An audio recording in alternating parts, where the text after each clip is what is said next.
Morning or afternoon, everyone. I know we have everyone on here is from the East Coast, so good afternoon. This is Anthony Alaka with Torrey Hills Capital, and I want to welcome you to the Endeavour Silver webcast for October 6th, 2021. I hope everyone's doing well under the circumstances, and I want to thank you for joining our virtual lunch today.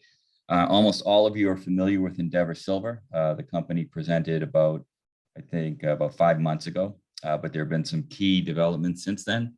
And I am happy to have them on again to give us an update on some recent milestones. We feel that Endeavour Silver is particularly well positioned to benefit from the positive outlook for the industrial demand for silver. A move to renewable energy suggests that silver prices will not only improve, but remain strong for the foreseeable future. To refresh your memory, Endeavour Silver is a mid-tier precious metals company with high-grade underground silver gold mines in Mexico. The company is also advancing its Terronera project, which will become the company's flagship mine. I know Dan will touch on that today. Endeavour Silver also has a portfolio of several other exploration and development projects in Mexico, Chile, and now the US. The company trades on the New York Stock Exchange under the ticker EXK and is currently trading at roughly $4 per share, representing a market cap of only $685 million. The company has a very strong balance sheet, $150 million in working capital. Very little long-term debt, which Dan will touch on today, and an accomplished management team that we've known for a long time that has a proven track record for delivering results. And with the recent pullback in the price of silver, we feel that this is an excellent opportunity for those who believe in the long-term prospects for silver. With us today to discuss Endeavour Silver's operations and growth strategy going forward is the company's CEO, Dan Dickson. Dan, welcome. It's great to have you on today. Thanks, Anthony. Nice always to be here. It's nice to come out and give updates. I know back in April, it would have been Brad and providing the update. And obviously we've had changes in the company. He's moved up into the chairman role and I've moved from the CFO of 13 years into the CEO role. So it's always nice to kind it'd be better to get out and be in a restaurant somewhere giving this talk. I've been traveling a lot. I've been in Mexico quite a bit, and obviously was in Denver for the Denver Gold Forum. It's a big gold show, and it was relatively well attended, and some of my meetings were virtual still, that were still pretty good, but hopefully next year this time, earlier than that this time, hopefully in the new year, I can kind of get back in the road in Seattle and make it a little bit easier. But it's the world we live in right now. It is the world we live in. Before I turn it over to you, Dan, I just want to mention, if anyone has any questions during the presentation, simply type your question into the Q&A box and we'll make sure it gets answered. If you can't do that, then click the raise your hand icon and we will, I'll unmute your microphone. I know that we have a great group on today. It's going to ask a lot of really great questions. So Dan, the floor is yours. Take it away. Awesome. Appreciate it.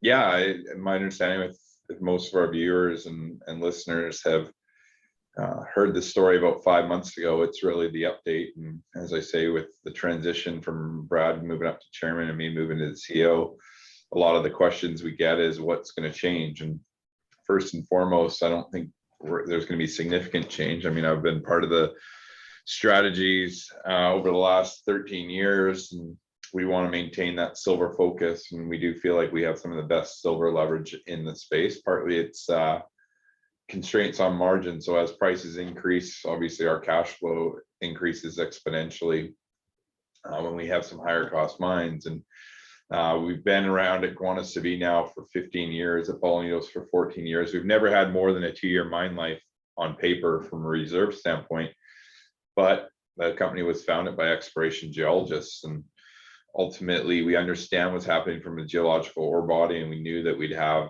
these longer lives. And you can prove that up and spend $40 million to kind of prove out some life, or you can get underground, understand the geology and follow that vein. And with drilling underground, that's a lot cheaper and it'd be much more cost effective for the business and ultimately for our shareholders. So that's what we've always done. And Anthony's touched on it. Big changes coming here now, and it's Taranera. And Taranera is effectively going to double our production and cut our cost profile in half. So basically all the gold production from Terronera will pay for all the silver production. which is a big step for us, completely changes our platform. Doubling our productions, just going to open up our cash flow significantly and give us opportunity to go out and hopefully acquire more silver assets. A lot of the silver names have worked their way into the gold space.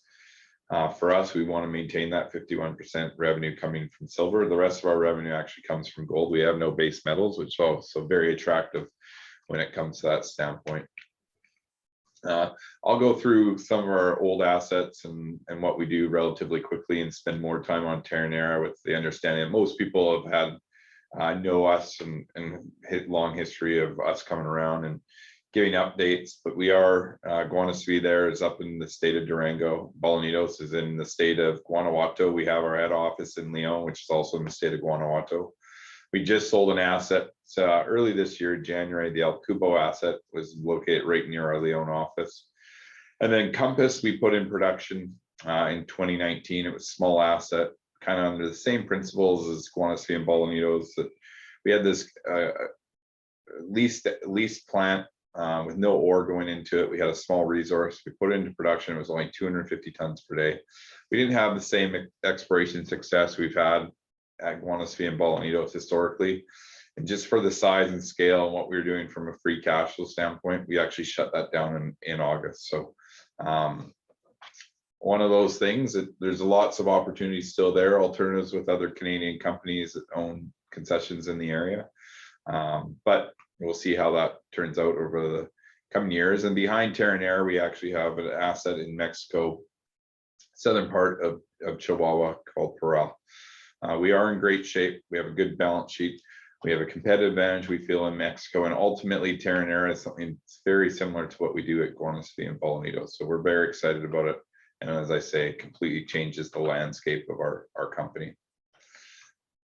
We always tend to talk about our sustainability highlights. We've been publishing a sustainability report for 8 years.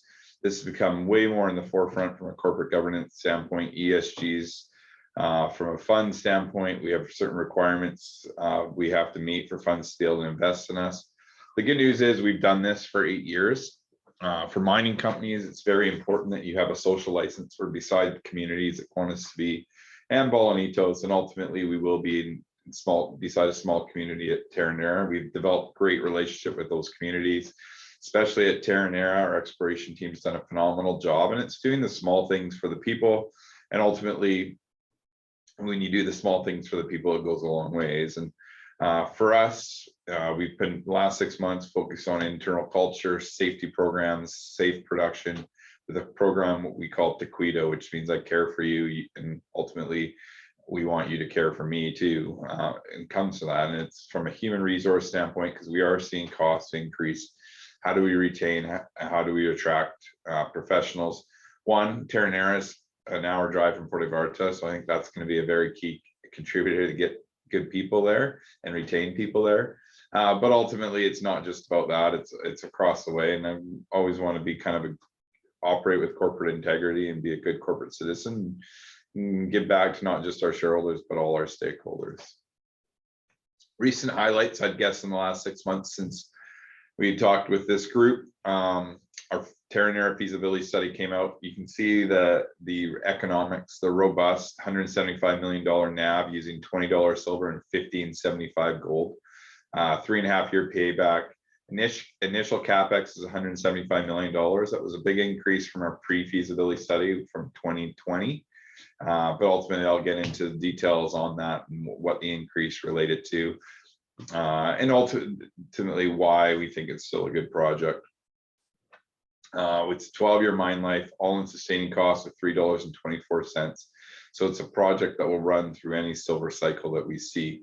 And ultimately, the 12 years, I'll be able to show that we can get to 15, 20, 25 years when it's all said and done. When we did release that feasibility study September 9th, we also approved a $13 million budget for early works, cutting the hill, engineering, procurement on Terronera. So when we get a formal construction decision, when we arrange or secure financing, we hit the ground running and can maintain our scheduled plan of being in production for H1 2024. We did acquire a small asset, the Bruner Gold Project. It's in Nevada. This was an opportunistic purchase, $10 million cash. Ultimately, there is a historical resource on about 300,000 ounces of gold, 13 million ounces of silver. There's a historical PEA on it, valued at about $90 million. The company that carried it ran into debt issues. Not a lot of exploration companies can get debt on their books, so God bless them, but obviously they ran into some liquidity issues. And then they put some crypto tokens tied to gold underneath. Under that, we had to get all that cleaned up, paid them. They paid off that debt for $7 million, ultimately had about $1 million left for their shell. Weren't overly excited about it, but they put themselves between a rock and a hard place, and I think we were the beneficiaries of that. And we'll do some work on it this year, get some plans put together for really putting an exploration plan together for 2022, and hopefully advancing that forward and adding significant value for our shareholders compared to what we paid for it. So very positive. H1 production's well ahead of plan. We actually have Q3 production coming out tomorrow morning. So I got to be careful how I speak to it, but needless to say, on the next slide, we talked about our guidance for there, which is 6.1 to 7.1 million silver equivalent. We're well ahead of guidance through the first 6 months. Nothing's changed really in the third quarter, but that will come out, like I say, tomorrow. One of the issues in the first half of the year was our cash costs and our cost increases. And we saw cost increases all over the place, but small increments, probably mainly through the supply chain constraints we're seeing globally. We did see some increases in wages. We had some bonus stuff from 2020 that kind of worked its way through in the second quarter. And we actually did a lot of OPEX development at Guanaceví, which increased costs just on a short-term basis. Again, we expect that to come down here in the second half of the year. I'll touch on that a little bit more when we talk about Guanaceví. Sorry. So our guidance was, like I say, 6.5 million silver equivalent ounces. We had done just under 4 through the first half of the year. Cash cost $750 was our guidance. We were at $1050. Again, I'll touch on that at Guanaceví. Lots to do with our royalties, OPEX. Again, try to push that down, and that operating cost worked its way through into the all-in sustaining costs, being above that by the same $3. Our development budget at the beginning of the year was $9 million. That was from January to July. We'd spent $7 million of that. That was on the feasibility study and procuring some long lead items to have equipment on the ground for December in Terronera. I think that was a good signal for the market that we were expecting positive results from the feasibility study and ultimately a formal construction decision. And our exploration budget of $10 million for 2021, we spent half of that. We had really good results at Guanaceví and Bolañitos that released. We had good results at Taranera. We continue to drill Terronera, Parral, and down in Chile. We've been built by the drill bit. We're always going to have a significant exploration budget. There's lots that we can always work on. And like I say, we get very good value from all the organic drilling that we've been doing. Our balance sheet, we're in very good position as of June 30th. So again, these numbers are all June 30th. Q3 results will come out. I believe they're scheduled to come out November 9th. Maybe it's November 7th. But at the end of the day, like I say, production results will come out tomorrow. Work through all the financial aspects over the month of October and get that out. But cash at the end of June was 125 million. Working capital was 147 million. Operating cash flows have been improving. Operating earnings have been improving, obviously, with the higher prices. Obviously, in Q3, we've seen a contraction in silver prices, not as much gold, more silver.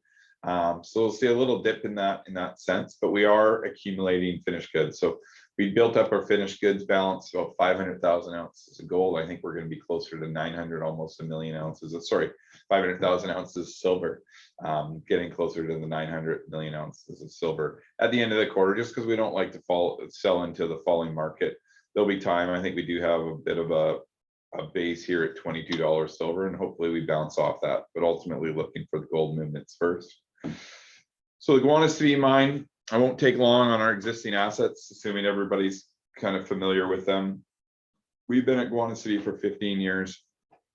Never had more than 2 years of mine life until we made the discovery of El Curso. El Curso is a property between our old Porvenir Cuatro mine, which we mined basically in 2012, and a new mine called Malache. Between these mines, we had a right of way to be able to cut down into Malache. And then we cut a deal with a gentleman by the name of Carlos Slim. He owns a company called Frisco. He's one of the wealthiest men in the world, the wealthiest man in Mexico. They don't sell assets. It's all about generational wealth, but we were able to put a royalty regime in significant. We get about 66% of the value and they get about 33% of the value. So this discovery made on Curso is worth somewhere between 200, 300 million, call it 250 million. We get about 66% of that profit, but we do pay a significant operating cost. So we pay 16% royalties when silver is over $25. Now it's under $25, we pay a 13% royalty on the El Curso production. About 50% of our production is coming from El Curso. The grades are phenomenal, grading almost 450 grams silver equivalent, silver and gold. Exactly what we knew. You can see these two wedges talking about still opportunities here to add resources. We are working with them to try to put that into our portfolio. And then they have a number of other claims in the area adjacent to some of our other mines.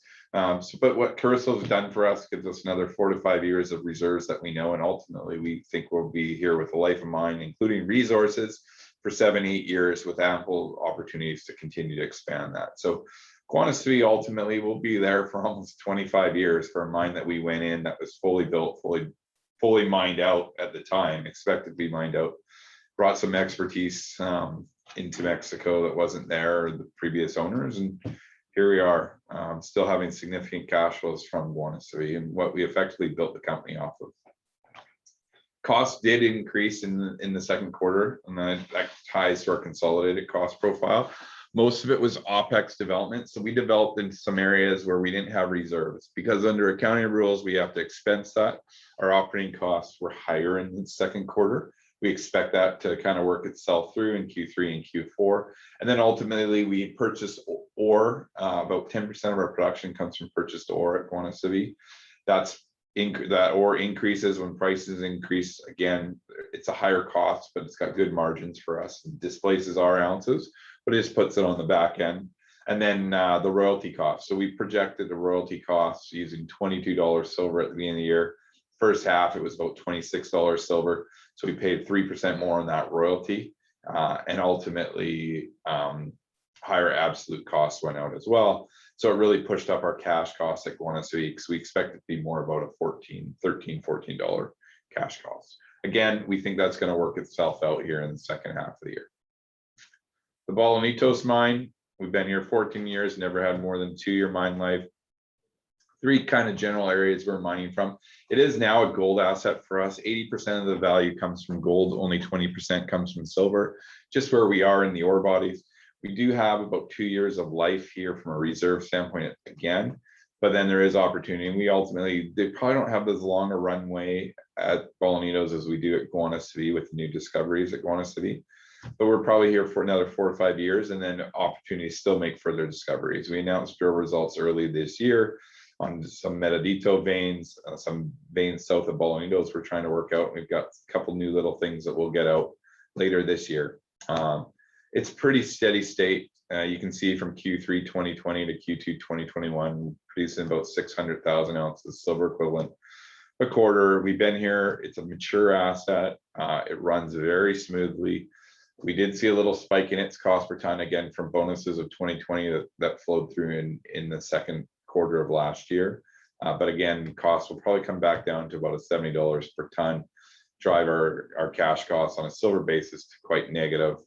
Then on a co-product basis, very good cash flow still coming from Guanaceví. The Compass mine, I touched on it. I won't spend much more time here. Again, 250 tons per day. It wasn't significant to us, 10% of our 2020 production. This year, it's 5%. It's unfortunate we didn't have the exploration success that we thought we'd have. We invested only about 20 million into it. We've had some success with neighboring groups where we've got royalties on things, and we'll get our money out of it. Probably short about $6 million right now. And it might make sense in somebody else's hands that got resources in the area and ultimately can put it back into production with those resources. But for us, the free cash flow started going negative. Did the right thing, I think, from a business standpoint, and shut this down, moved some of our key individuals to Bolañitos, Guanaceví, and Terronera, and laid off the rest. And we're kind of through that at this point. Have some security there, some exploration potential, and working with some groups on the next step. So ultimately, that brings us to Taranera. as I say, Terronera is a game changer for us, doubles our production, cuts our cost profile in half. So you saw 10.50 cash costs, even if we were $8, $9 cash costs. The cash costs at Terronera using 15.75 gold and $20 silver is 59 cents per ounce of silver. So effectively, all the gold's paying for the silver. The all-in sustaining cost is $3.24 over the 12-year mine life. We've invested about $30 million, almost $32 million to date. We've done 6 different technical reports. We did PA, 3 PFSs, resource reports, and now here we are with the feasibility study on September 9th that we released. Over 105,000 meters of drilling. Still got significant drilling opportunities because so far we've only defined ore bodies in 2 veins. The Taranera vein, our main vein, and then Low Loose vein, which is a high-grade vein. 12-year mine life, we're set up for real success. 60% silver, 40% gold, very similar to what we do at our other operations. So Bolañitos had historically run about 1,600 tons per day. Kubo, the asset we sold, had run anywhere between 1,400 to 2,000 tons per day. Guanaceví is 1,200 tons per day. They're epithermal systems, underground vein mining, mechanized, et cetera, et cetera. That's going to be the exact same thing from Terronera's standpoint. So it's going to be a 1,700 ton per day, 12-year mine life, averaging 3.3 million ounces of silver and 33,000 ounces of gold a year. So almost 6 million silver equivalent ounces with significant grades, significant widths, wider widths than what we see at Guanaceví and Bolañitos, and a profile of being our discovery, upfront capital. So our OPEX will run through any real silver cycle market. So silver can get quite volatile, as we've seen in the last 6 months, but again, game changer for us. We have been building out our team. There's a gentleman who joined us in September of 2020. I don't know if Brad would have talked about Don back in April. He took over from Godfrey Walton. Godfrey was a founder with Brad, exploration geologist, retired. I think he was 68 when he retired. Brought Don in, who's our COO, been with us a year now. He'd previously built the Barraquita mine in Colombia. It was sold to a Chinese conglomerate. And prior to that, the Escobal mine, very well received, both mines. The build outs, kind of renowned through the industry, is known to be very good jobs. He's been with us a year now. He's been very involved with the feasibility study. Part of the increases in CapEx is working with our operations team to make sure that the mine is operable. Things that we can do from an efficiency standpoint while we're mining, they have been built into that budget. And we've seen the budget for initial CapEx go from 100 million to 175 million, but all of that was effectively designed. There is some cost increases that we saw in the plant equipment that increased about 20-25%. We increased capacity from the PFS from 1,600 tons per day to 1,700 tons per day. We moved and increased the camp size. So just a number of things to make it more operable, with the idea that we need to execute on time, on budget, and then we also need to execute from a mining standpoint. Again, some more metrics on this slide, using the $20 silver, 15.75 gold, NAV's 175 million, IRR 21%. And payback period of 3.5 years. There's our cash costs, all-in sustaining costs, our cost per ton. Cost per ton compared to Bolañitos significantly, not significantly higher. I mean, we average about $70 per ton at Bolañitos. Terronera will be similar. It's wider veins. I think we're being a little bit conservative with the $83 before royalties, but we'll see how that works out. We think we can beat it, and ultimately we beat it. It just improves our economics going forward. When we put the presentation together and when we put out the feasibility study, silver was at $24, gold was $1,800. I know silver now is sitting just above 22, and gold's about $1,750. I didn't check this morning, but I'm sure it's bumping around there still. Put a NAV value of just shy of $300 million, IRR of 30%, and payback period of 2.5 years. Cash costs at $1,800 gold goes to negative. All-in sustaining costs over the 12-year life goes to $1 per ounce of silver. Significant after-tax free cash flow once we're in production of about $52 million at those prices. So at today's prices, you're looking at somewhere about $45-46 million per year. So a very robust project for us, and again, a complete game changer for us when it comes to our profile. This slide's a good slide, just shows our grade profile at the front end. We do mine out La Luz early, which is the smaller vein adjacent to Terronera, about 1 kilometer away. It's a high grade gold vein, running about 12 grams silver equivalent. The good news here is it's open along strike and to depth. And we actually mine it out in our feasibility study at the front end, which puts up the grades higher, increases our first 4 years of production to 7.5 million ounces of silver equivalent per year. And then it goes down like that. But at the end of the day, year 12, we don't think year 12 is going to be the last of this mine. You can see the longitudinal section for Taranera. The reason why it just cuts off here at the bottom is because where we drilled to, we have a resource envelope underneath, which is required under 43-101. As we develop and get into that, you can see where some of the highest grade material has at the bottom. It's obviously the feeder zone. We don't know at what depth it goes to, but it's really easy to be able to add resources and ultimately reserves along strike. So basically to the northwest and then to depth. So 15, 20, if you take in resources, we have a 15-year mine life. Take in the potential, you're looking at 20-year mine life between those two veins. And then we have significant regional exploration potential as well in the districts. We have about 25,000 hectares of land in the area, and we've been drilling some other areas in there, and I'll probably jump to that slide and I'll come back. We picked up Las Cuates. It's ground we picked up late last year and been drilling out this year. We put out results on Cuates in June. Have had some good results there, continue to drill there. We should have more results out by the end of the year.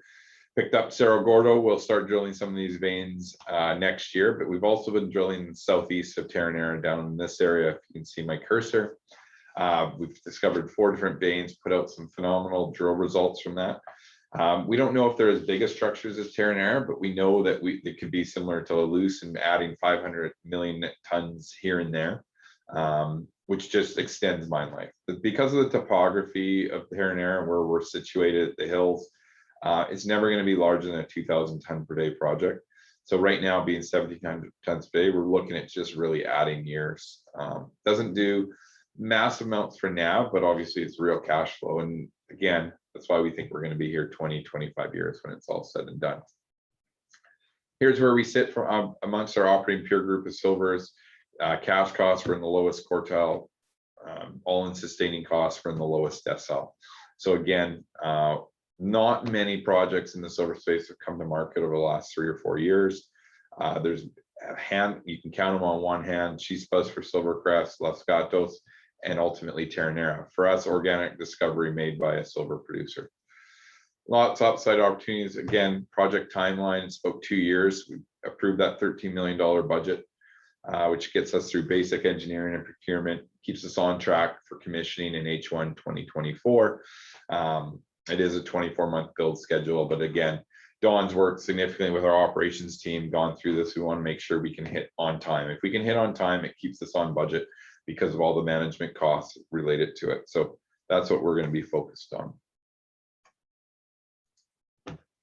Our historical strategy, we have a good experienced management team. We're anticipating board approval. So with that, our cash is $125 million. I've been working with 2 groups out of European banks since May. We've gone through the whole process of trying to put debt on the books. We have no debt at this point, about $6 million of equipment leases, cash $125 million at June 30th. We expect that to grow with cash flow here in the 3rd quarter and in year end, or till year end for Q4. But if I can put about $90 to $100 million of debt on the books, it puts us about 225, 250 potentially at the end of the year, which gives us the capital that we need to be able to construct Terronera. We expect that formal construction decision December and mid-December, as long as I have that commitment. These banks are just working through their due diligence with the new feasibility study that came out in September, so it takes some time. We've got a lot of things we've got to jump through, but I think it's going relatively smoothly and expect that to be able to announce that later this year. After Terronera, we're not done there. It's continued to add and look beyond 2 years, 3 years, and we are bullish on the price of silver. I think gold's got to move, and then silver's going to kind of re-engage and move upwards. And we do have the Parral project. It's in Chihuahua. I touched on it early on. It's a prolific historical mining district. We picked this up in 2016. We've drilled it out. We've grown it to about 40 million ounces of silver. 90% of the value is in silver. We're trying to grow to 60, 65 million ounces. And then we'll put an economic study on this, hopefully mid-year next year, and be completed by the end of next year. Lots of plants in the area. History of mining, so permitting here would be relatively straightforward. Not like Terronera, it's fully permitted, I should add, but it took about 2 years to get all that done from 2016 to 2018. We expect that to go faster at Bral, but there's more work to be done here. We're drilling there right now. We should have results out by the end of the year, if not early next year when it comes to assays. And then additionally, without Parral, which is our nearest form to move into development, we do have some big, large assets in Chile that we've carried now for a handful of years. COVID's impacted our timelines around this. Cerro Marcos we've now held for about 5 years. We made that discovery. It's a copper gold porphyry. Too big for us. We've been trying to get majors in on that project. Yeah, it's been difficult to get people into the country of Chile. Chile's there for the same standpoint. But as the world opens up with COVID, hopefully we can get boots on the ground. Again, project's way too big for us. We've done all the geophysics work. It's a copper porphyry. We know that. It's just a question of how significant the grade is, how large it is. Not for us to drill out. We'd look to JV that. The Paloma project, we started drilling, again, large, world-class target, open pit, heap leach operation. We did start drilling this year. We've hit mineralization. We have a second program I think we're going to do in January, February. Results on the initial one, hypothesis is correct, just got to go through kind of more drilling, see if we can get the grades that are needed. And then Aida, we've got permits coming here shortly. We should be drilling Aida in October here in November. It's a low sulfidation epithermal silver system, lead and zinc in it, but it's part of the Bolivian silver belt, but it's in Chile, which thankfully it's in Chile. Ultimately drill it and expect the same thing, world-class size, huge deposit is our expectations, which completely changes ultimately the company. If we can have 1 out of 3 of these hit, it is all we need for significant value to be added. So there we are. It's kind of what we're working on, our sector leading growth strategy. There's not a lot of silver companies with silver assets to be able to put in production. Terronera does that for us, and then we believe with having Parral behind it, move Bruner forward, and then some world-class targets when it comes to Chile and what's available there for us. We think we've done a good job building that. Anthony touched on our market cap early on. At $4, we're basically about just shy of $700 million. We have great liquidity on New York Stock Exchange. We kind of roll over our shares on a monthly basis. Good coverage in Canada and the US. 170 million shares outstanding. Balance sheet's in great position. We're trying to leverage that so we can build out Taranera. Fresnillo remains one of our largest shareholders. So it's been a relatively good story, and happy to always come out and give the updates. I think the biggest catalyst for us coming up is being able to secure some financing for Terronera. As I say, I think we're going to have that through project loans, European Bank by the end of the year. And then from that, it's going to be milestones on Terronera of getting that formal construction decision and then meeting our guidelines. And for us, really being transparent about how we're on time, on budget, and getting that information out to our shareholders on a monthly or quarterly basis of how that's going. Because for us, Terronera, as I say, doubles our production, cuts our cost profile in half, completely gives us a different platform to continue to build this company off of. So with that, Anthony, I think I'll open it up to Q&A if that works for you. Yep. Thanks, Dan. Yep. Obviously, Terronera is a big project and it's going as planned. And, it's exciting to see that, all the developments that are happening there, and the end result, I think, is going to be a game changer for the company. So that's great. I just wanted to open this up for questioning right now. We do have a couple in queue. If you have a question, type it into the Q&A box. If you can't do that, raise your hand and I'll unmute your microphone. So wait a moment to just queue up a few questions. For everyone attending today, the the code word is Marlin, M-A-R-L-A-N, like the fish, like the baseball team in Florida, Marlin. Okay, so let's see here. So for the first question is more of a comment, but then he followed it up with a few questions. So let me just get through this one. It's Silver Wheaton and Silver Standard were both silver companies and still in business, but with different names because most of their revenue is in gold with 70 times value of gold and silver. 70 times value of gold over silver. Why aren't you in the same boat? Also, First Majestic is doing well with gold revenue from Jarrett Canyon in northern Nevada and may get a majority of its revenue from gold. Seems to me that silver never got off the loss. Seems to me Photographic that, usage. yeah. So I see it.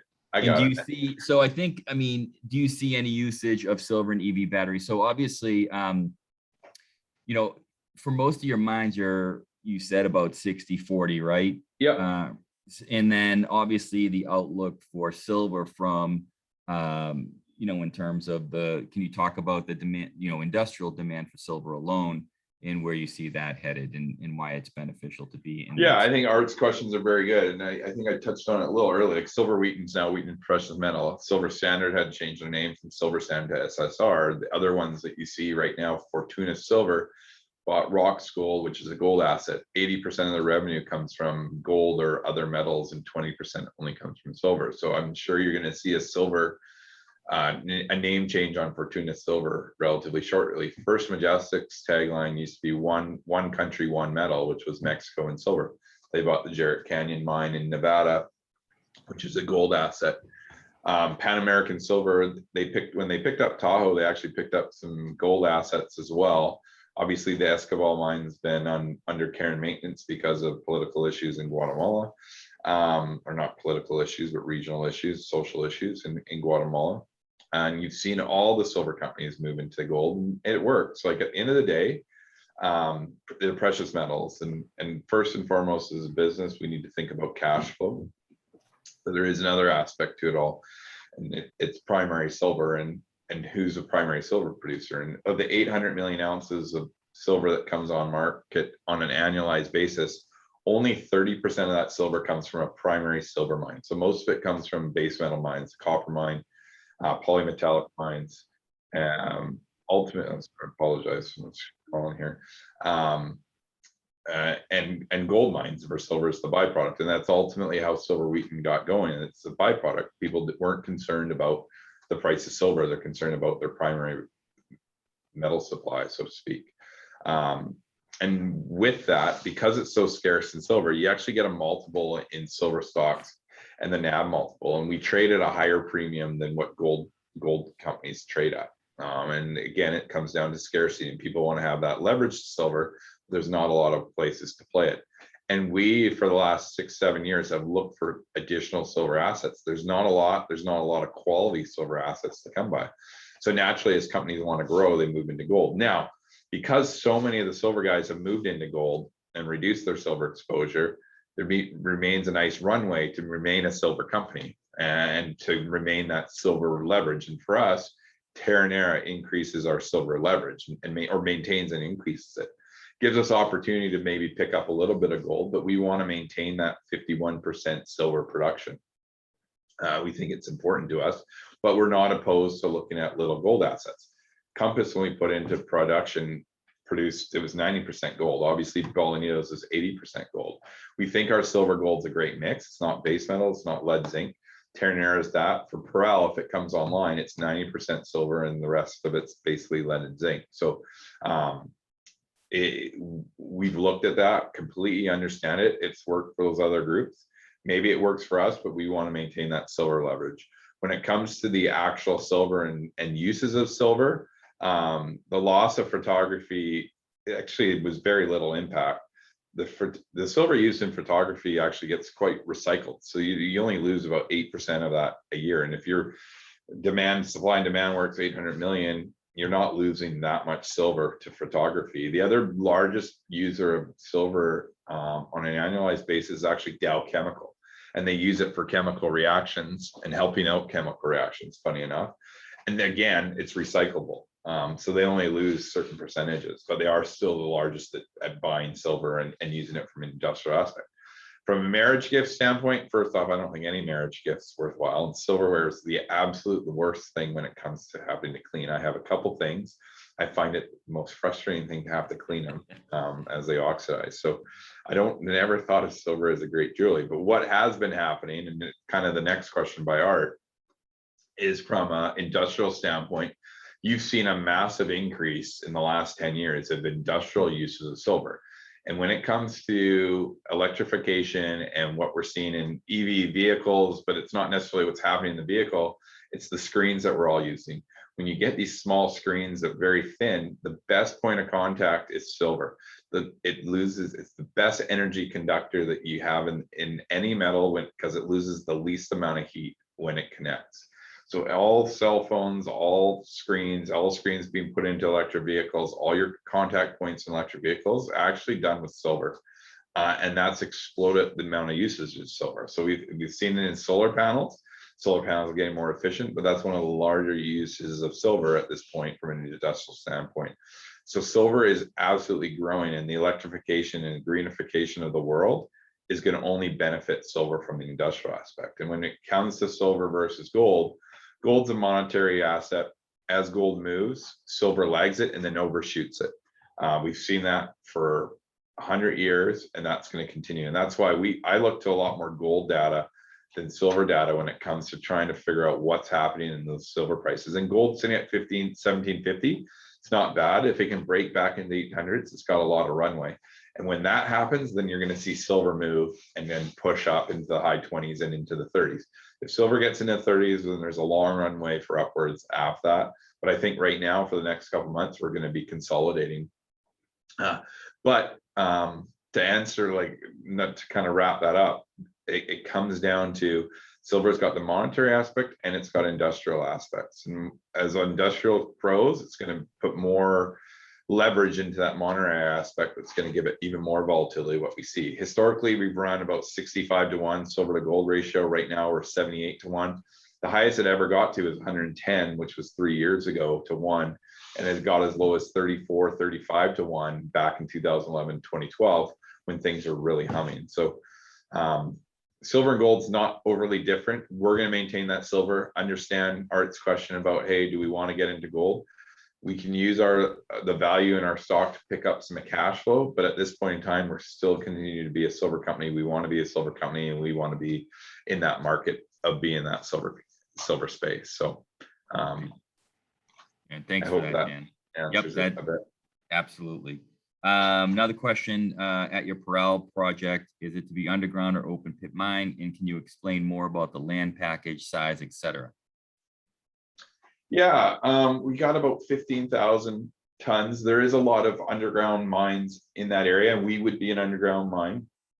Some of the areas that we're actually mining are old mines. So it was a past producer, produced about 4 million ounces in that district. We're drilling a number of different areas that are old historical mines, and we're drilling underneath where the old timers had effectively mined, which isn't that deep. But we are also looking for a little area. It likely won't be an open pit. There's a town that's right there. So we look at being able to underground that. The land package size, I think we're close to 16,000 hectares in that area. Frisco owns land on one side. A couple other Canadian companies own land on other sides. There's family operations in the area. Lots of land available. But again, for us, it's about getting that to about 65 million ounces. We've been drilling it this year. We had a $2 million budget at Parral.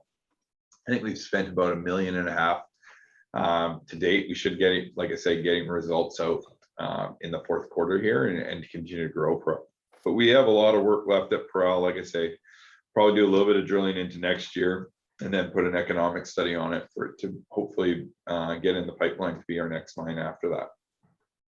Great. And what is your royalty liability on Terronera? Yeah, we picked up Taranera from Grupo de Mexico in 2011 on an option deal, bought out the option in 2013.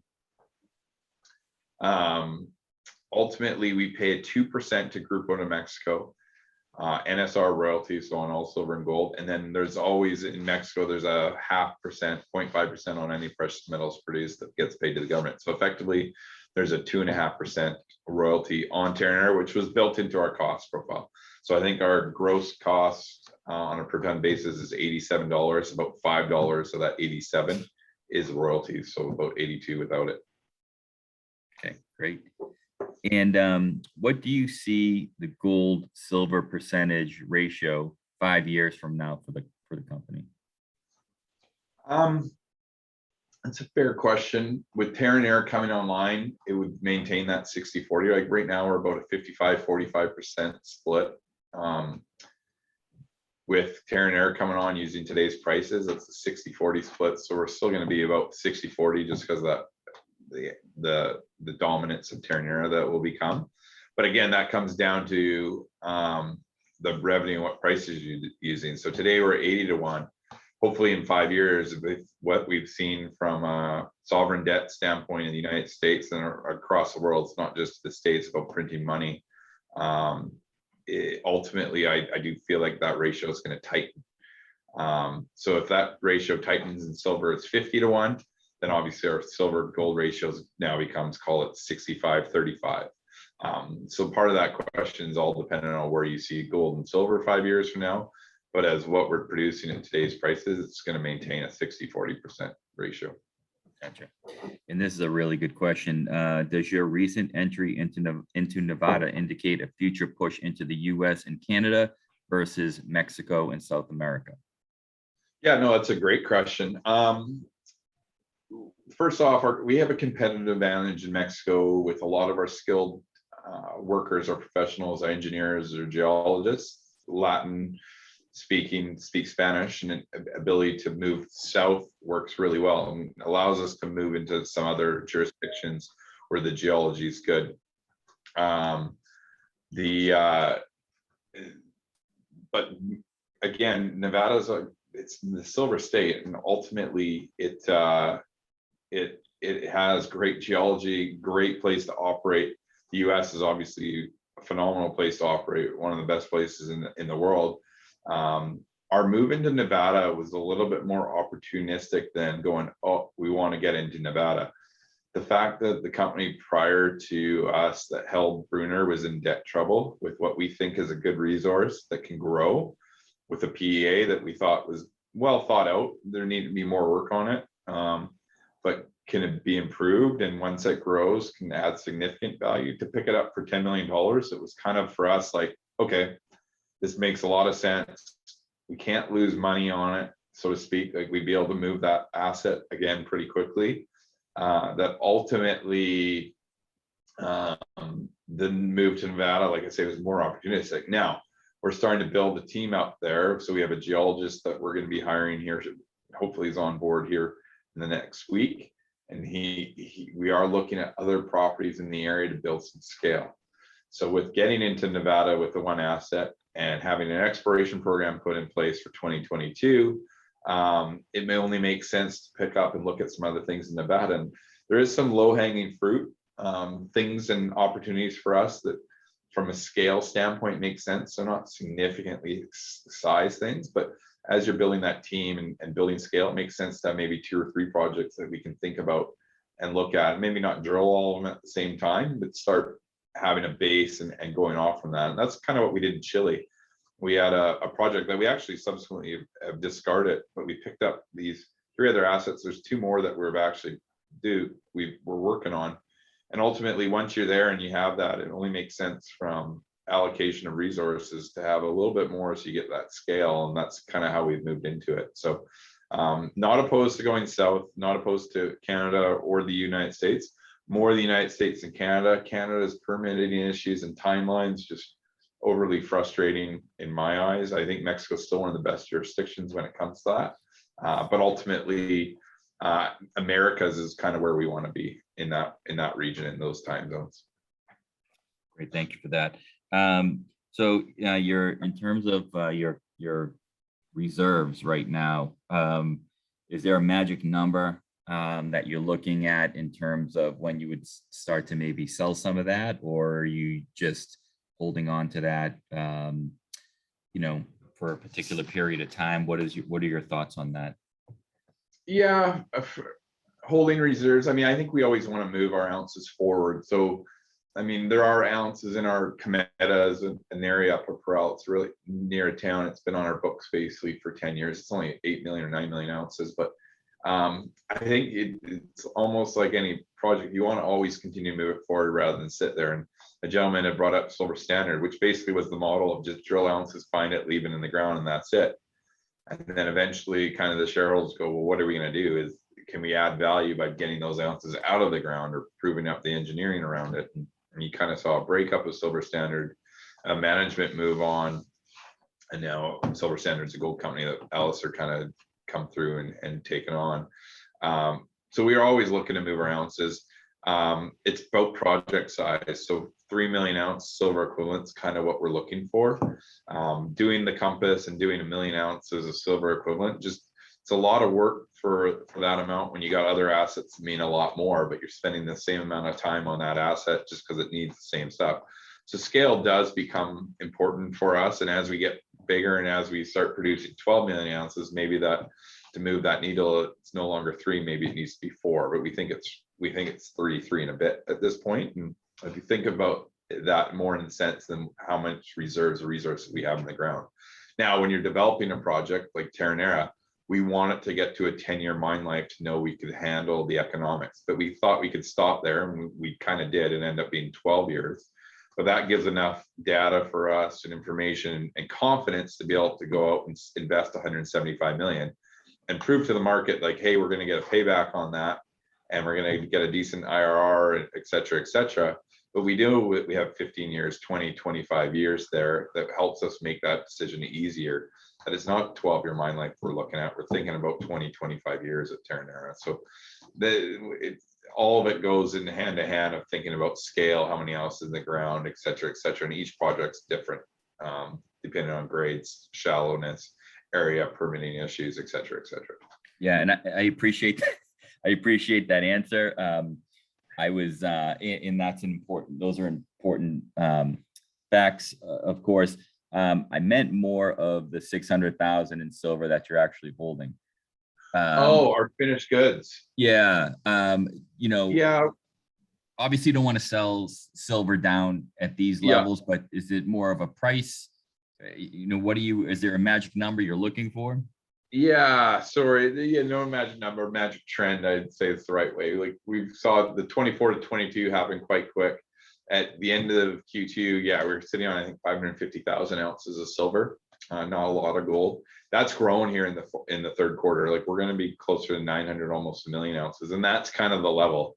That's $20 million we're sitting on in bullion. And like I say, our cash balance will we're 125 million in June because we haven't been selling metal. We're going to hover, and we paid out 10. We're going to hover around 100, 110-ish.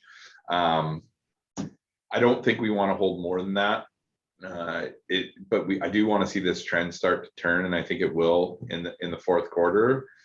We won't get any higher. I think the board at this point, we're going to start getting ready here to get into construction and make sure we have the cash available and show that to the market. So like I say, I think we got a nice base here at $22 silver. I'm not looking for 24, 25, or $28 before I sell it. It's just the right trend and kind of a little bit of a feel to it. Yeah, we're coming up on the end of the hour, but I wanted to just ask you one other question. So in terms of Terronera getting equipment there, can you talk about just kind of the resources there, how you feel about finding workers, wages, everything that's going to go into building this mine over the next 2 years, and do you feel confident that all those resources are available to you? Yeah, that's a great question. I mean, the biggest thing for us is we've been sourcing equipment since the beginning of this year. So Sandvik, one of our partners, we bought mobile fleets off them for the last 4 years at our other assets. We put in orders there, which locks in prices and ultimately gets the equipment there on time, so we can start the adits on time and earthworks. The wages and salaries, I mean, for us, we're almost up to, we're at 33 people in our team for the construction of Terronera as of last month. I think we're going to be closer to 40 by the end of this month.